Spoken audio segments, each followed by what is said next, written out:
कहा बेटी फातिमा, मैंने मेराज की रात जहन्नम का नजारा किया, वो नजरों से ओझल नहीं हो रहा। क्या देखा? क्या मैंने चंद एक औरतों को देखा जो जहन्नम में जल रही थीं, वो अभी तक मेरी नजरों के सामने है, जा नहीं रहा। अब्बा जान कौन कौन सी औरतें थीं? क्या मैंने एक औरत को देखा, जबान के सहारे लटकी हुई थी और जहन्नम की आग उसे जला रही थी।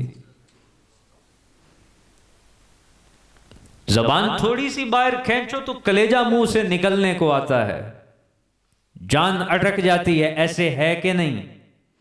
जबान के सहारे लटकी हुई है। अब्बा जान, मैंने पूछा जिब्राइल से, क्या जुर्म है इसका?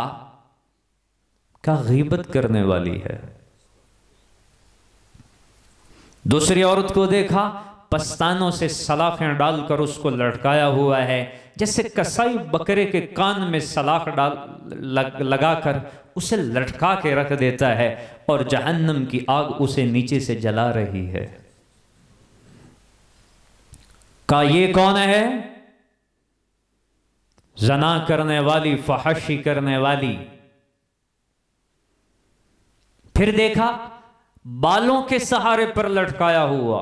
दूध पीता बच्चा भी कभी मां के बाल पकड़कर खींचे तो उसकी आंखों से पानी निकल आता है, इतना दर्द होता है, तकलीफ होती है।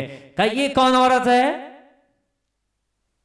तो बताया गया कि ये बेपर्दा बाहर निकलने वाली औरत है, पर्दा ना करने वाली।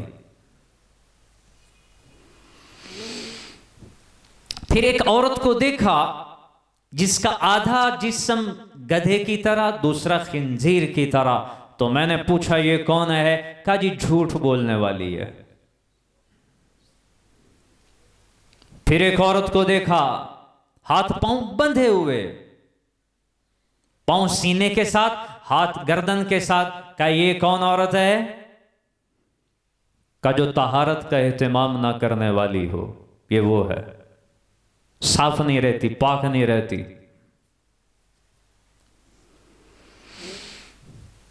किसके अंदर ये जुर्म नहीं है? क्या गीबतें नहीं होती? मर्द इस काम में आगे निकल चुका है। जब तक मजलिस के अंदर किसी की गीबत ना हो तो मजलिस गर्म ही नहीं होती। छोटे क्या, बड़े क्या, मर्द क्या, औरत क्या, बूढ़े क्या, फहशी में कौन मुब्तला नहीं? झूठ कौन नहीं बोलता? कहा जी झूठ ना बोले तो गुजारा नहीं होता। ऐसे नहीं कहते? कहा जी झूठ ना बोले तो गुजारा नहीं होता, मिलावट ना करें तो गुजारा नहीं होता, गीबत ना करें तो गुजारा नहीं होता, एक के दो, दो के चार ना करें तो गुजारा नहीं होता।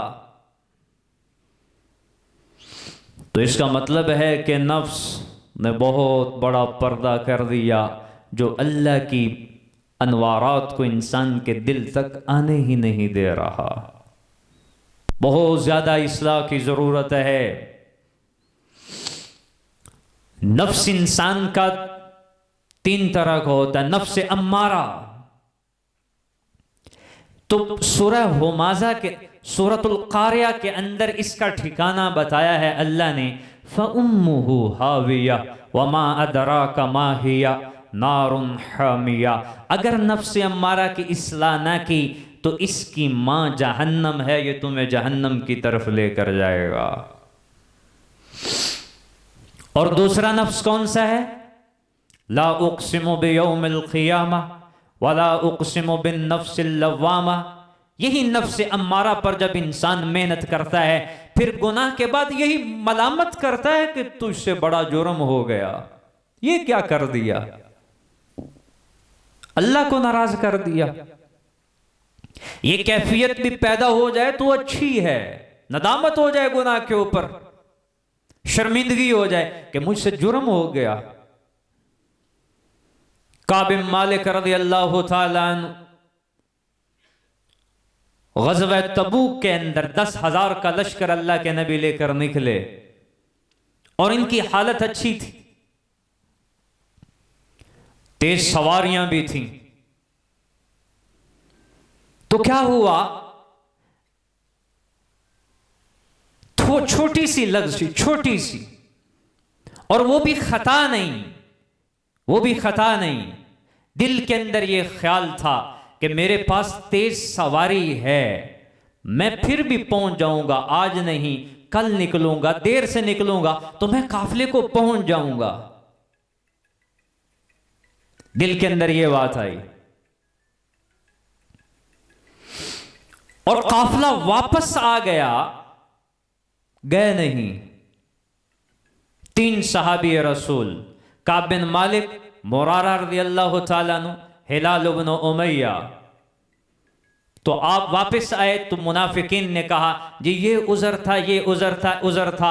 अल्लाह के नबी खामोश होते गए और जब काब रज़ियल्लाहु ताला अन्हु आए, कहा या रसूल अल्लाह सल्लल्लाहु अलैहि वसल्लम, कोई उज़र नहीं था, दिल में ये बात थी कि मेरे पास सवारी तेज है, मैं पहुंच जाऊंगा। सिर्फ इतनी सी लग़ज़िश, ये सिर्फ। तो आप खामोश हो गए।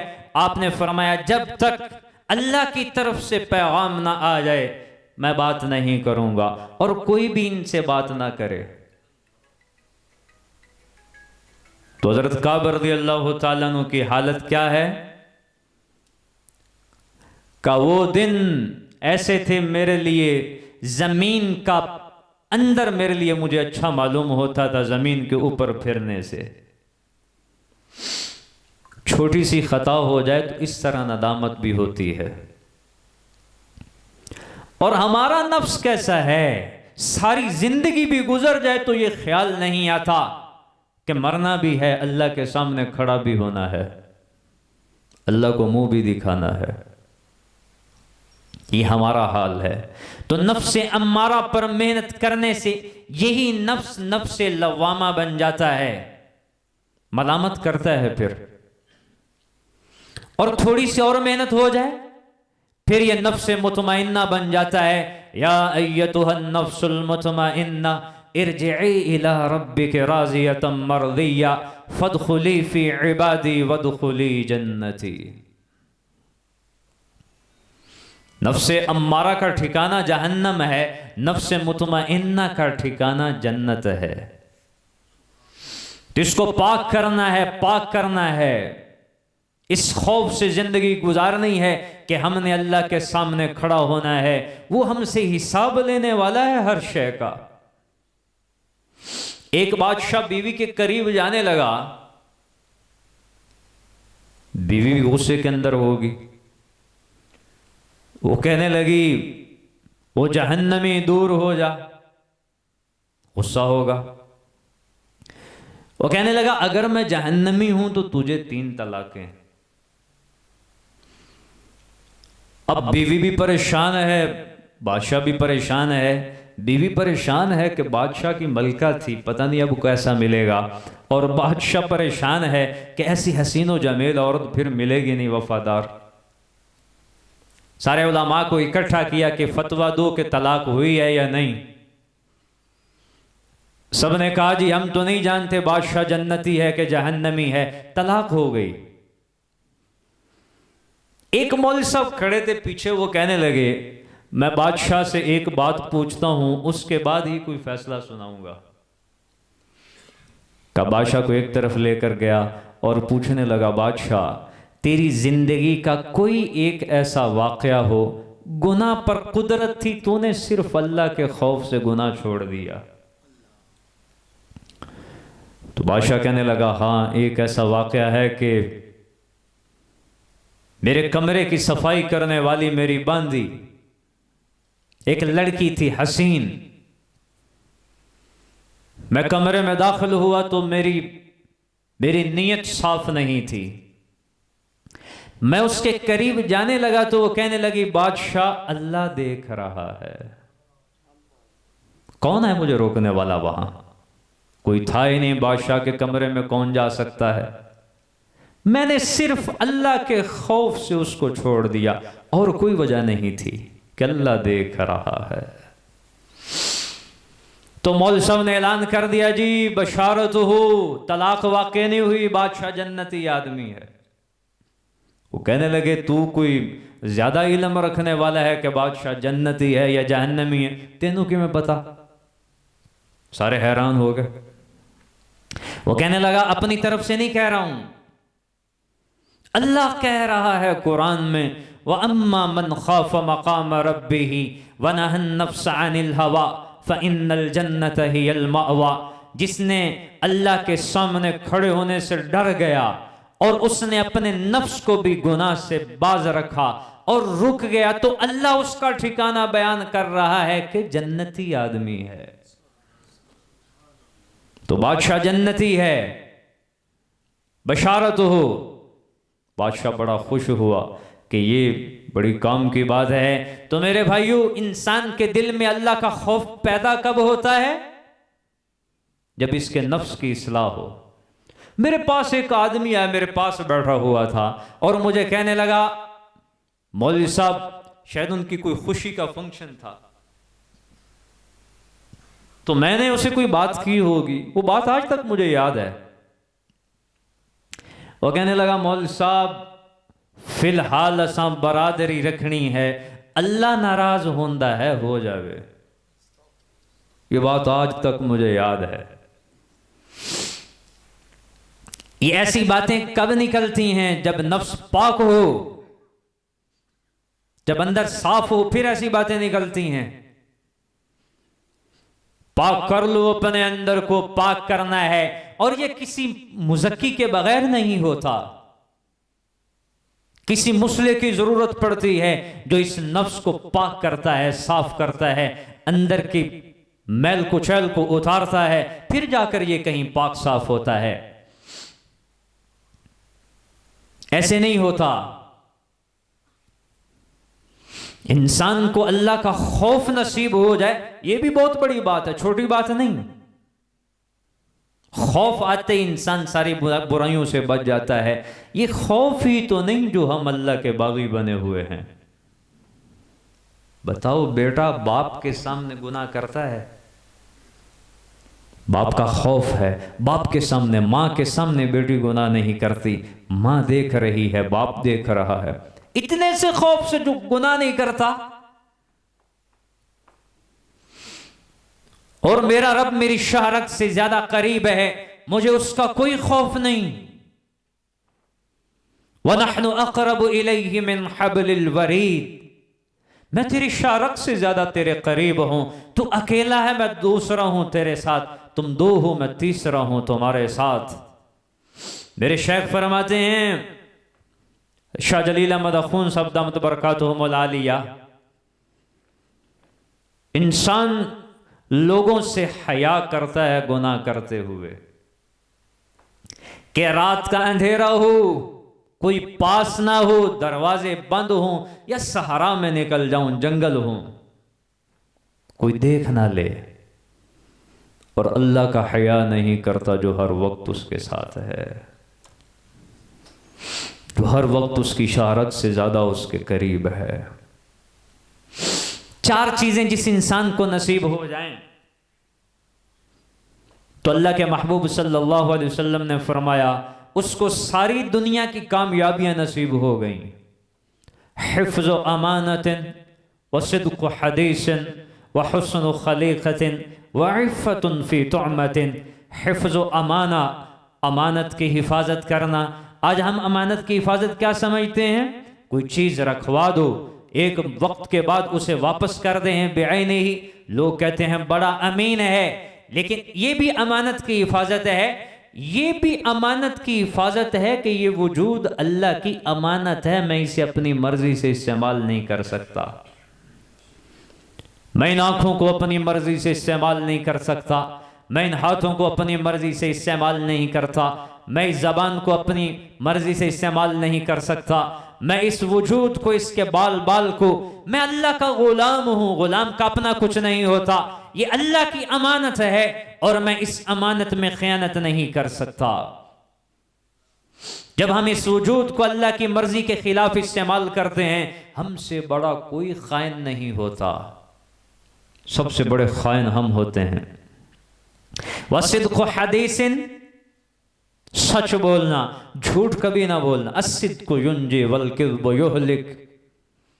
दुनिया में बच जाओगे, अल्लाह का दरबार भी तो लगने वाला है, वहां तो इंसाफ है, अदल है। वनज़अल मवाज़िनल क़िस्त लियौमिल क़ियामा। उस अदालत में झूठ नहीं चलता, मिलावट नहीं चलती, फ्रॉड नहीं चलता, हर चीज। वयौम युहशरु अअदाउल्लाहि इलन नार फहुम युज़अऊन हत्ता इज़ा मा जाऊहा शहिदा अलैहिम समउहुम व अबसारुहुम व जुलूदुहुम बिमा कानू यअमलून अल्हाकुमुत तकासुर हत्ता ज़ुरतुमुल मक़ाबिर कल्ला सौफ़ तअलमून सुम्मा कल्ला सौफ़ तअलमून कल्ला लौ तअलमून इल्मल यक़ीन लतरवुन्नल जहीम सुम्मा लतरवुन्नहा ऐनल यक़ीन सुम्मा लतुसअलुन्न यौमइज़िन अनिन नईम। एक एक नेमत का हिसाब लेने वाला है। शैतान पता है क्या कहता? झूठ को झूठ बनाकर नहीं पेश करता, उसे सजा कर पेश करता है। कैसे? कि जी बीवी बच्चों का पेट भी तो पालना है, झूठ ना बोलेंगे तो गुजारा नहीं होता। रिश्वत लेने वाले को क्या कहता है? कि घर में बीवी बच्चों का पेट भी तो पालना है। वो लाखों रुपया लेकर भी 100 रुपया रिश्वत ले लेता है, ईमान को बेच डालता है। जिस ईमान की इतनी कीमत है कि क़यामत के दिन एक राई के दाने के बराबर जिसके अंदर ईमान है उसे उठाओ और जन्नत में डाल दो, इस ईमान को बेच डालता है चंद टकों के ऊपर। तो झूठ नहीं बोलना, सच बोलना हमेशा। वह हुस्नु खलीकतिन, ये ऐसी सिफ्त है। कुछ दिन पहले मैं एक जगह बयान करने गया तो साथी मेरे पास आया और कहने लगा, हजरत कि आप यहां बयान करने तो आ गए हैं, किसे दी किसे नाल नहीं बनती, पूरी बरादरी की किसे दी किसे नाल नहीं बनती। ऐसे अखलाक हैं हमारे। तो ये दीन नहीं जो हमारे अखलाक हैं। मेरे नबी के अखलाक कैसे थे बताऊं? एक औरत ने जहर दिया आपको और गोश्त के टुकड़े ने बता दिया कि मेरे अंदर जहर है। इस जहर का असर भी आखिर तक रहा। तो आपने उसे बुलाया कि क्यों किया? वो कहने लगी, मुझे ये पता था कि अगर आप अल्लाह के नबी हैं तो आपको पता चल जाएगा, नहीं तो साड़ी जान छूट सी। उसको भी माफ कर दिया, जान लेने वाली को माफ कर दिया। ये मेरे नबी के अखलाक हैं। फतह मक्का के दिन एक इरादा और एक हुक्म चलता अल्लाह के नबी का, तो सबकी गर्दनें उतार दी जाती। पूछा क्या करूं? तो सबने कहा हमेशा रहीम शफीक पाया है, आज भी माफी चाहते हैं। ये कौन है? सामने बैठे हुए दोस्त हैं जिन्होंने इतना तंग किया कि आप मक्का छोड़ने पर मजबूर हो गए। सक्के चचा हजरत हमजा के टुकड़े करने वाले ये सामने मौजूद हैं, बिलाल को घसीटने वाले, सुनैरा की अखियां निकालने वाले और सुमैया के टुकड़े करने वाले, खब्बाब रज़ी अल्लाह ताला अन्हु को अंगारों पर लिटाकर उनकी चर्बी पिघलती के अंगारे बुझते, ये वो सामने जुल्म करने वाले मौजूद हैं। इससे बड़ा जुल्म क्या होगा? लेकिन आगे से मेरे नबी के अखलाक देखो। कहा जाओ आज तुम्हारे साथ वो सलूक करता हूं जो यूसुफ ने भाइयों के साथ किया था। ला तस्रीब अलैकुमुल यौम यग़फिरुल्लाहु लकुम व हुवा अरहमुर राहिमीन। जैसे यूसुफ ने सबको माफ कर दिया, मैंने भी तुम्हें माफ कर दिया।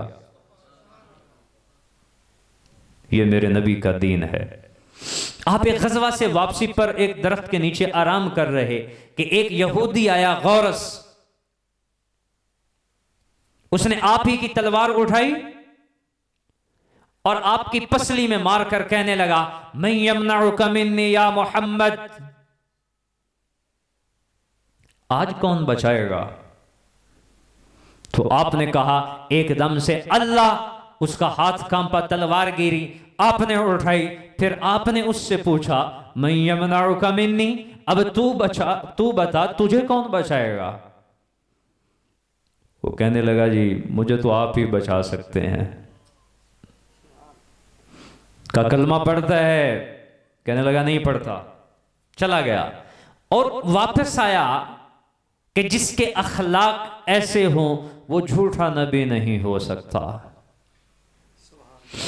ये मेरे नबी का दीन है, ये भी मेरे नबी का दीन है। नमाज रोजे के ऊपर जोर दे देकर अखलाक को हमने बीच में से ही निकाल दिया। अखलाक भी दीन। क़यामत के दिन सबसे भारी नेकी जो इंसान के तराजू में रखी जाएगी, सबसे वजनी, जो इसके पलड़े को झुका के रख देगी, इसका अच्छा अखलाक। सबसे बड़ी वजनी नेकी ये होगी इंसान का उम्दा अखलाक होना।